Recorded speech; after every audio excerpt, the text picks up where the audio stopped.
Essay 74, The New Industrial Revolution. In the urgent search to meet the energy needs of a population of 7 or 8,000 million, all sources available must be used. The most promising and ubiquitous source of energy is that of spacetime itself. The idea of energy coming from spacetime is well known in general relativity. The invariant of the theory is the rest energy derived from the metric and infinitesimal line element. In the ECE theory, this concept is extended to electromagnetic energy. All forms of energy can be interconverted, and it should come as no surprise that the energy of spacetime can be used in electromagnetic devices and in catalyzing low-energy nuclear reactions. These devices are now proliferating throughout the industrial world. They are being used on a large scale by corporations in Mexico, and the demand for them is exceeding the capacity for their production. Now, following UFT 311, we know that the ECE theory can describe the Osamu-Ide circuit precisely, and that circuit can produce up to a kilowatt of energy from spacetime for domestic consumption. There are many types of low-energy nuclear reactors now commercially available. Google LENR. There are reports of new replications on the internet almost every day, and domestic devices of this kind should soon be available. They are already industrially available and used by the military. They should replace wind turbines within a few years, because turbines are well known to be an economic and environmental disaster, the worst in human history. There is no time to lose in the development of these devices, following the lead of countries such as Mexico, the United States, and Japan. As usual, Britain is lagging far behind. There is a trade agreement between the two countries and Canada, the tripartite trade agreement of Northern and Central America. The sooner that these devices are adopted throughout the world, the better, because it is known that pollutants such as carbon disulfide and sulfur dioxide may deplete the ability of the planet to produce oxygen.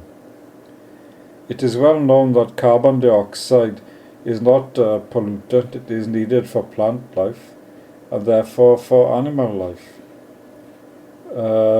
It is well known that large concentrations of carbon dioxide in the past did not do any particular harm.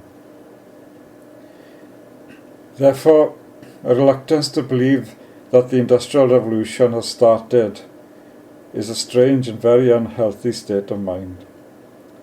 Even worse are the malicious attacks on the scientists who helped bring about the new Industrial Revolution.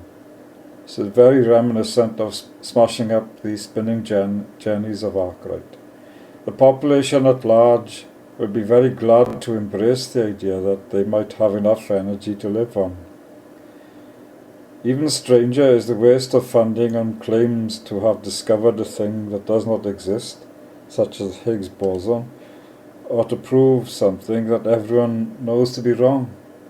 I do not think that there is any time left to tolerate such nonsense any longer, and indeed funding of physics has been cut in half in the last decade in Britain.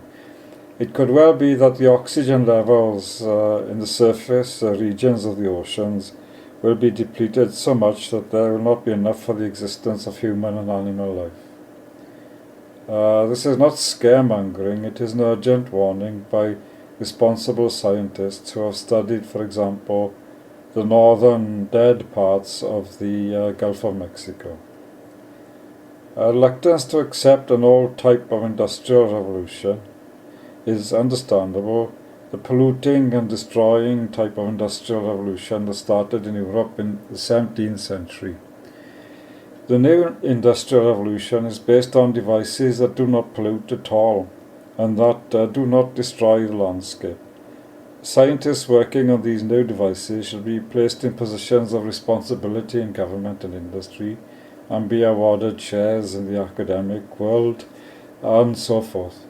Be liberally funded and recognized by the big prizes because they are doing acknowledged work acknowledged to be important.